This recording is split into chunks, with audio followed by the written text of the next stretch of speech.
Alors, on sait que au niveau des transformations, quand on va transformer la sphère, ici, et qu'on passe par la projection stéréographique de la sphère, eh bien, on va obtenir ici des homographies.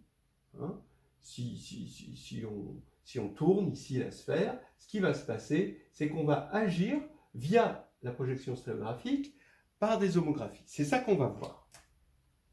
D'abord, on se rend bien compte qu'on sera plus à l'aise en complexe sur C que sur R2. C'est là maintenant qu'on va faire ce passage. C'est-à-dire que l'équation AX2 plus AY2 plus, etc., l'équation de notre cercle qui correspond à U égale ABCD, alors attention, là pour l'instant U, c'est juste, il est vu dans R4, non pas comme une droite. Hein.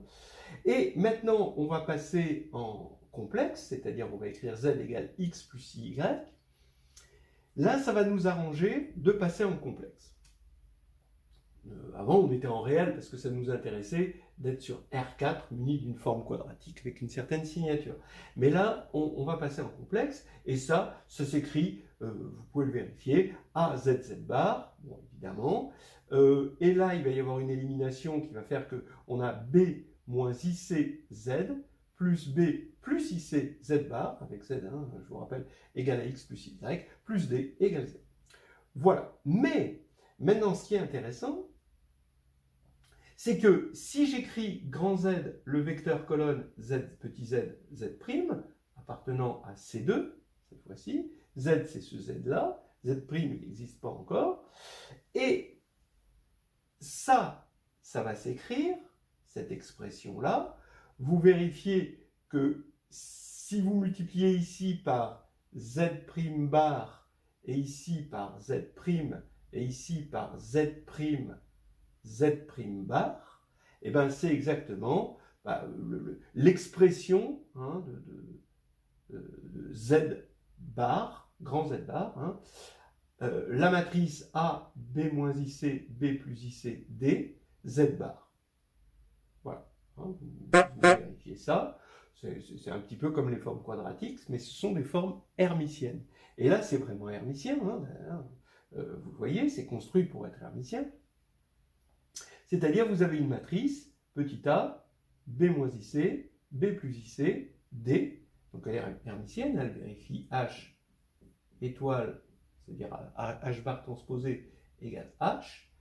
Et là, de dire que c'est égal à 0, c'est-à-dire, on est en train de regarder le cône isotrope de notre forme hermitienne associée dans la base canonique de C2 à la matrice hermitienne que j'appelle H indice U. Hein, voilà.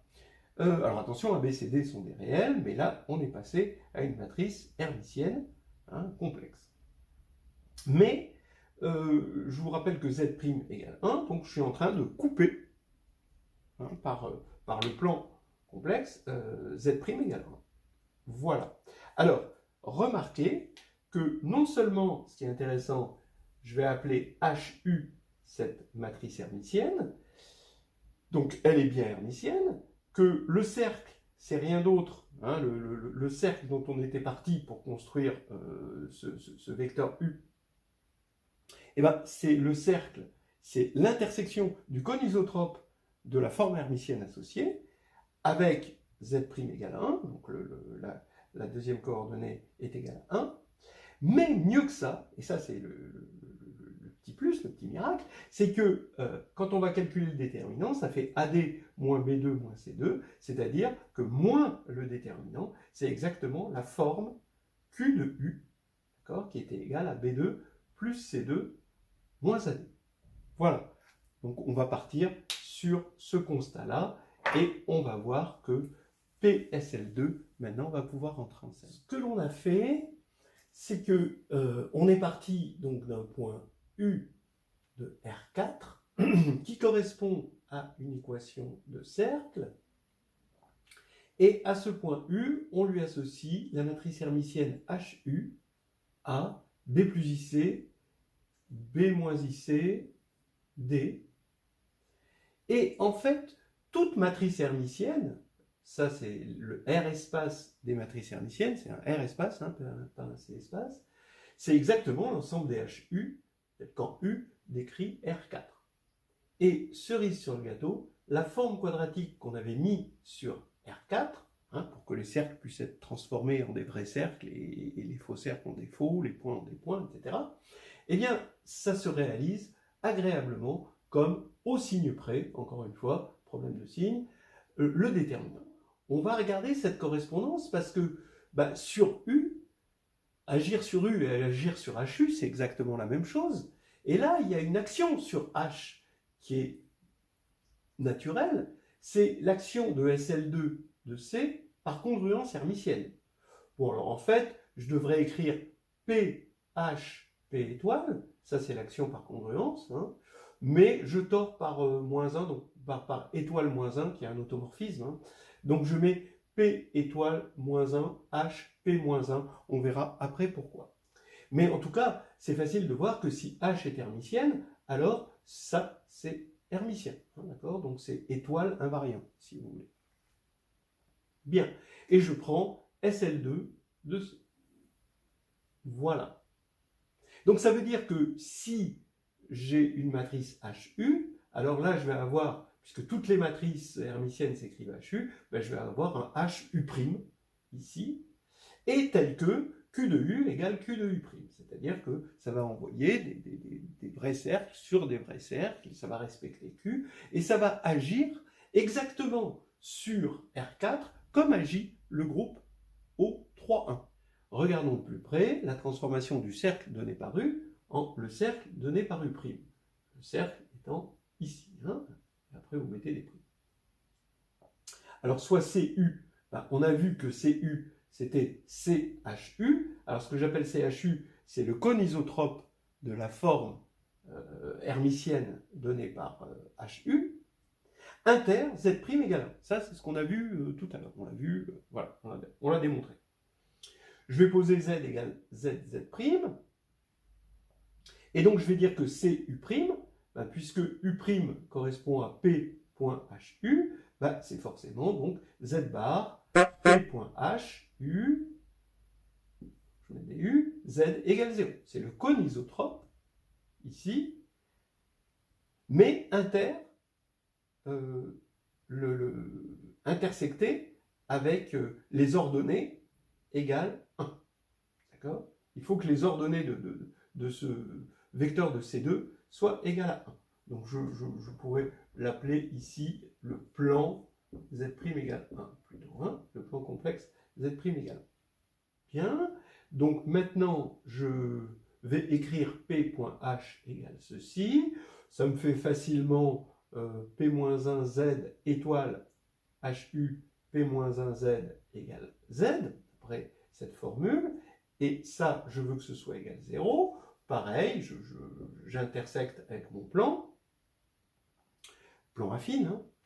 Et ici, je vais avoir P CHU, d'accord? Parce que ça veut dire que P-1Z est dans le cône isotrope de HU. Donc ça veut dire que mon Z est dans P CHU. Maintenant, j'ai compris pourquoi j'ai tordu par moins 1 pour pouvoir retomber sur mes pattes. C'est l'image directe du cône CHU, du cône isotrope de HU, par P. Toujours intersecté avec mon plan Z' égale 1. Voilà. Donc maintenant, voilà, ça veut dire que l'action ici va correspondre sur les cercles correspondant à U à tout simplement une action, donc ça va bien agir sur les cercles, et ça correspond à une action directe. Voilà. Bon, je l'ai mis un peu tordu pour pouvoir me retrouver dans le droit chemin à la fin. Donc ça veut dire quoi? C'est quoi cette action? C'est une action avec une intersection. C'est-à-dire qu'on regarde un cône, on fait agir par action directe SL2 de C sur un cône, mais ensuite on intersecte avec Z'. Donc ici, l'action directe, c'est celle-ci. Évidemment, ça c'est notre matrice P, hein, ici, qu'on applique à Z.